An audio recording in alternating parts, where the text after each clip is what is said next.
So what I have here is a VW Tiguan SUV. Too lazy to film lately. Getting a little bit burnt out on doing videos and just trying to get some personal work done here and there, this and that. Anyway, this particular vehicle had an issue with the rear main crankshaft seal. We're looking at this seal right here. This particular engine, 2.0 liter. It's in a VW, so it's a TSI, I believe. Very similar to the one that goes in the Audi engine. They put it in there sideways, transverse. So I had to do all this craziness. Pull out the torque converter, pull out the engine, separate this transfer case unit. I don't know exactly what it's called on, I don't know if it's Heldex for sure. The Heldex is in the back. Maybe it's just a small transfer case. You know, honestly, this is the first VW platform that I've done. Honestly, it's very simple to take it all apart. It's just the job is menacing with you know, how awkward it is with how you have to separate every. I mean, theoretically, supposedly, you're supposed to have special tools to where you can support the engine and then tilt it sideways and pull it out perfectly with a transmission hoist. I believe the instructions from VW say that you can do that, but I wouldn't want to mess with all that. Anyway,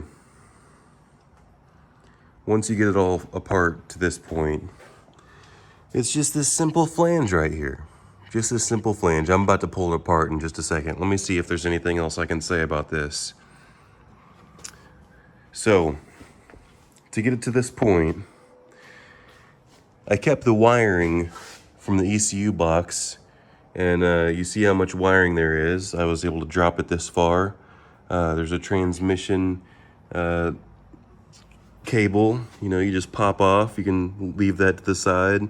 I was able to just pull the ball joint arms out from the 3 nuts on the lower control arms, and it's a little bit easier to, when you leave the steering rack in place.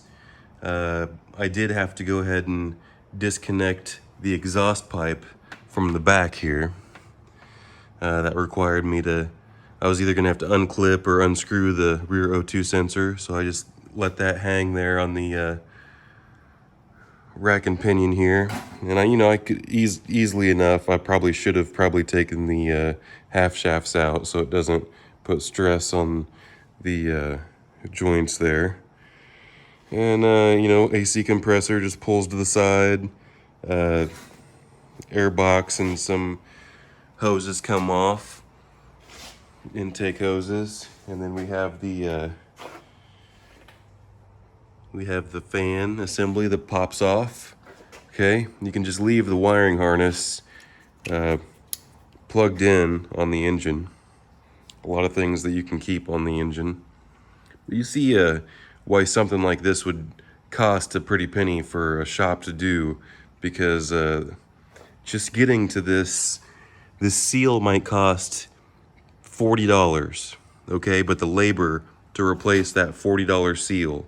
And it was actually a little bit difficult to find because I did not look at it with a fancy scan tool at first. I did not know if my specific scan tool at home would work, but it did. I was able to find out that it was lean. I did have a lean fault, but I didn't know for sure if that was the real issue, because it was pretty severe oil leak. On this particular one, all I would have had to do is jack it up, long story short, because there's oil leaking in the splash pan, but also it goes, if it's the seal is bad long enough, it will splash back and then get underneath the vehicle.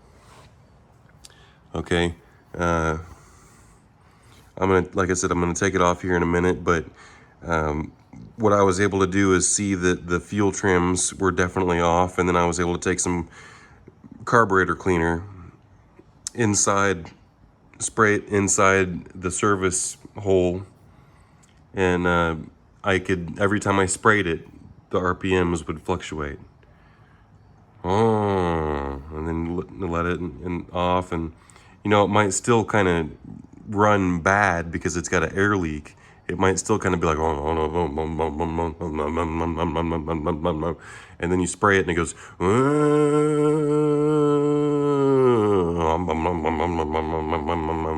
and you spray it and it goes. I might have a, I don't know if I deleted it or not. If I still have it, I'll put it in right here. Use that scan tool. I did misfire counters, and long story short, I should have just put it on ramps over at your place because it did have a slight oil leak, and it's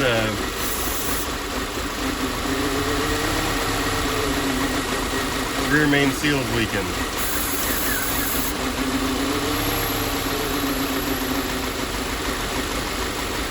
Wait for it. We'll spray it again and the engine will pick up RPM. We'll do it right now.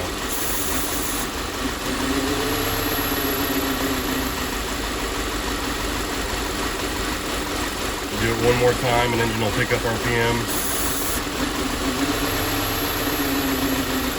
The rear main engine seal, crankshaft seal.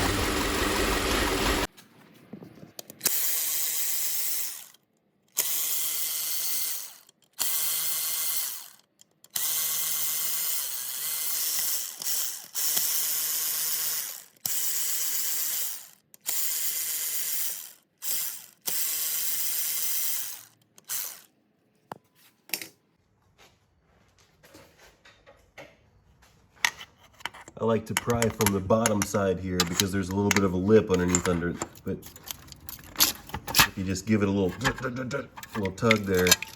Now let's take a look at it. Wow. Did you see that, folks? Did you see that? That's exactly why these seals fail, or how these seals fail, the original seals. This metal housing, all right? The actual seal is completely delaminated and it's no longer attached to the flange. This seal right here is supposed to be glued. It's supposed to be glued in like this, all right? It's supposed to be glued in like that. But the glue came loose from the oil and it delaminated, and all the flange is still there. But imagine this. Imagine this thing just sitting there on the rear of your crankshaft snout, possibly even wanting to spin. I mean, it's a horrific thought. It keeps me up at night. Okay, so what do we have here? We have the strut spring compressor loaded up and leveled up. All right. On my shipping container.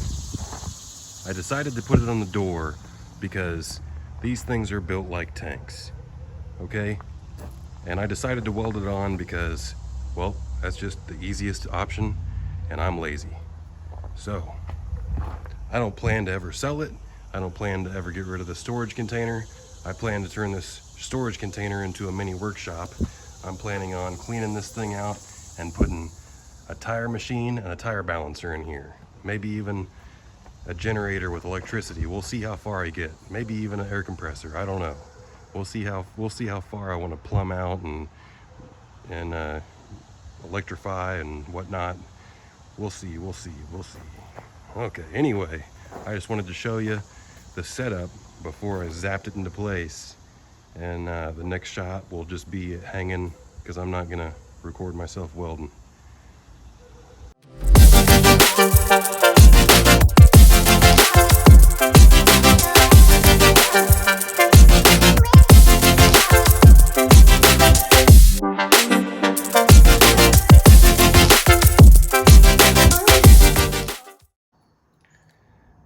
Lucky you. You just either skipped through my BS I added in, or you are a good little boy and you stayed till the end.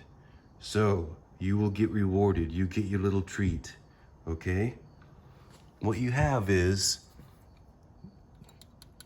the sealant, okay? We don't want to make a mess, so we take a nice razor blade and we just scrape it off, all right? We don't need to elaborate on how to scrape sealant off. After we're done, we clean it. We should know this by now. There's two different seal, rear main seals, or flanges as they're called. This style right here is the updated style. Take a close look at it. You see those ridges? What we're looking at are the ridges on this flimsy part of the seal, okay? Here's what that means. The ridges will bend inward. That means that, think about this. This flange with this little shoulder, these ribs need to go in. So you have to have a special tool. You literally have to have a special tool to put the updated style on, and it's like this, okay? Let me show you how to load it up real quick. You would put some grease on. This has a little bit of grease still left over, but you would probably put some new fresh grease on here. All right.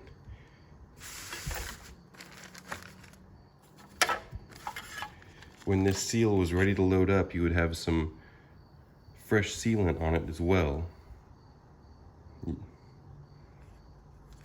And you would load it on this way right here, and then you would take this inside piece off right here, okay?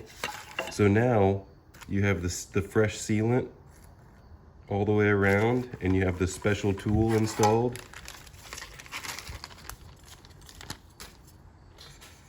Now you would load it on. After everything's clean, you would push this on to load it on, put your bolts in, okay? The old style, this is a brand new aftermarket old style. There's not much of a shoulder at all. See how that has a thick shoulder? Now, let's take a look at the ridges.